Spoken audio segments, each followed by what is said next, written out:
What's going on, guys? Your boy Joey Shake 72. I kind of want to look at the focal points of what we were doing in training camp, mini camp, OTAs, to what we should be doing now that we're not doing. And I'm not just talking about winning games. I'm not talking about, mostly winning games. But the first thing is we got to finish games. All right, we have to, from start to finish. Last year, we were literally only playing one half of good football last year, and then the other half we'd be doing nothing, where we'd always lose games. Now we're doing stuff throughout the whole game, but not finishing at the end now. So it's not going well in that aspect. Another aspect is that Jordan Matthews was supposed to be a big part of being in the slot and going on these slant routes where we'd get him open. But we're not doing that. Probably poor wide receiver play. Trying to make it look like wide receivers are getting the fucking ball. Maybe not getting open to the point where they're going to be covered to even let Jordan Matthews in the slot. Because the slot was Jordan Matthews was supposed to have a big year this year. Number 3, Darren Sproles is running the ball 80% of the time. And then even if we went on 4th down, Darren Sproles shouldn't be running the ball 80% of the time. Darren Sproles was supposed to have a big spot in the punt return game. And he shouldn't be running the ball 80% of the time. Darren Sproles was supposed to be the main equity of being thrown into that offense as like a mismatch. Not to be our star main running back, our first string running back, our starting running back. No. Like those 4th down plays we've been going on when Carson Wentz is doing like a QB sneak to the side. The main focal point of the run game is they should be running north and south. I don't know why they're not running north and south. They're always running to the outside. I don't know why, but they should be running north and south. Especially you got Ryan Matthews that barely had touches last game. I don't know why they're not letting him touch the ball. Not producing. Darren Sproles is definitely a lot better just because he could sneak past. I mean, when it's a close game like that, I don't know. When you got a 4th and 2 and you just run to the left with Carson Wentz or to the right, it's not working. Hasn't worked. It's not going good. So sure enough, they need to get their shit together. The blocking's just not good on the offensive line. Blowing fucking blocking assignments, getting beat off the line. I saw Kelsey and Brandon Brooks getting beat off the line. Having Wisniewski in there is not doing us any good. Alan Barber needs to come back. Of course, Lane Johnson suspended for another fucking 7 games. So it's hurting us horribly. I think they need to find more of an identity for themselves throughout the rest of this year, because I know that, it doesn't look like we're going to be going anywhere, which I've accepted. I really thought this year was going to be semi-okay. I really wasn't thinking about a division win. Winning the division. If we were to win a division, it would probably be by other teams fucking up against other teams horribly. But from what it looks like now, it's not looking too great. So when we go to the defensive side of the ball, Fletcher Cox has been quiet. Been very quiet. It wasn't a year like last year. Fletcher Cox just hasn't really done anything. You know what? He opens plays for other guys, so like if he takes a double team, someone else is going to be free. You know what I mean? So Fletcher Cox is a very valuable asset. The position on defense that's really doing so well this year on our defense is definitely the linebackers. Nigel Bradham has been very athletic, covering tight ends, getting after the quarterback on the blitz, stuffing running backs, doing very well.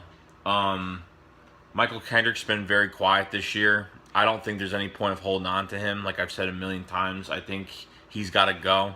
I think we should just put him on a team where he can, at least get a playoff run in him. to another team or whatnot. Jordan Hicks is probably the only Chip Kelly Inquisition that has been doing so well. A pick in the Giants game, another pick last week against the Cowboys, making great hard fucking tackles, manning the middle linebacker spot, being the quarterback of the defense, which is great. Jordan Hicks is doing phenomenal. The linebackers are doing phenomenal, and I'm very proud of those linebackers, very much. Another spot which I'm very happy about, of course, that we should all be happy about, is the safety position right now. Rodney McLeod has great covering ability. I know he missed the tackle on Odell. Well, didn't miss a tackle, but he didn't get a good angle on Odell going into the end zone. So Rodney is just I think it depends on how the whole part of the defense really works, which the tackle should have been made a lot earlier. Blown coverages, that slant was a blown coverage that McKelvin, Odell just went right across McKelvin's face. And from reading about what the Giants were doing, they went after McKelvin the whole game. They didn't even go after Nolan Carroll, and McKelvin is our number one corner right now. I don't go on age with corners so much. I know age, everyone thinks age affects your ability in your position, especially corner, because there's a lot of running involved, and there's a lot of coverages, a lot of movement with your legs, the elusiveness, and when you're covering the hip of a receiver. McKelvin has barely played any games, done very bad.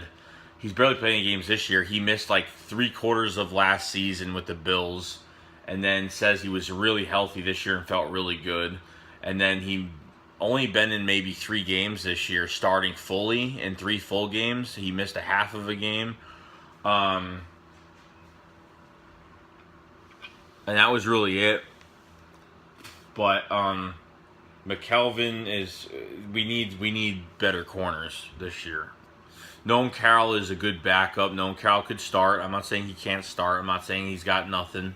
I don't mind Nolan Carroll so much, but McKelvin is just, he's got his good days and his bad days, but when you blow coverage 3 fucking times in a game, you get beat by Victor Cruz, you get beat by Odell, and I don't know, the safeties and the corners are not having really, the past few weeks, they've been blowing coverages, running into each other. The Cowboys game, Malcolm Jenkins, Rodney McLeod ran right into each other.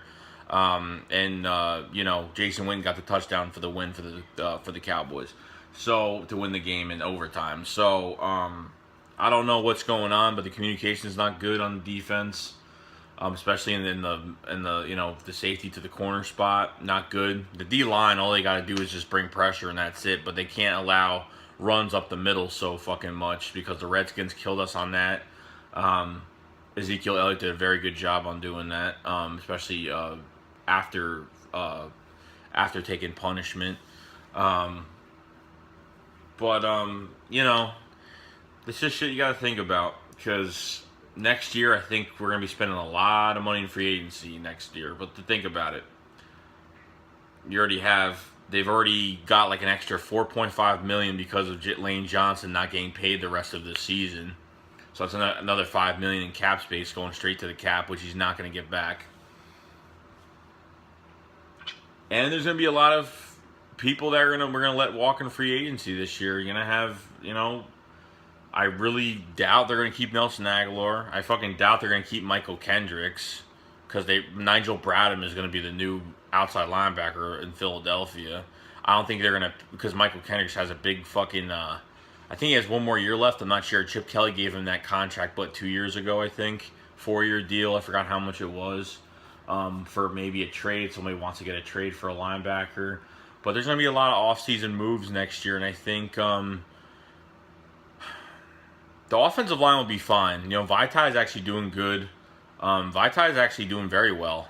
Just had a bad game his first game. And with Alan Barber, Lane Johnson, if Jason Peters leaves, that's going to be $9 million in cap space that we can get from Jason Peters leaving. I don't know if he's going to retire. No idea. He's looked very sluggish.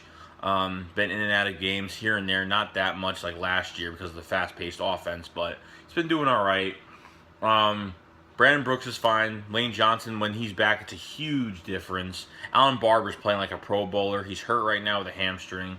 The D-line's fine, but Benny Logan hasn't really been back, so he'll be back this week, which is great.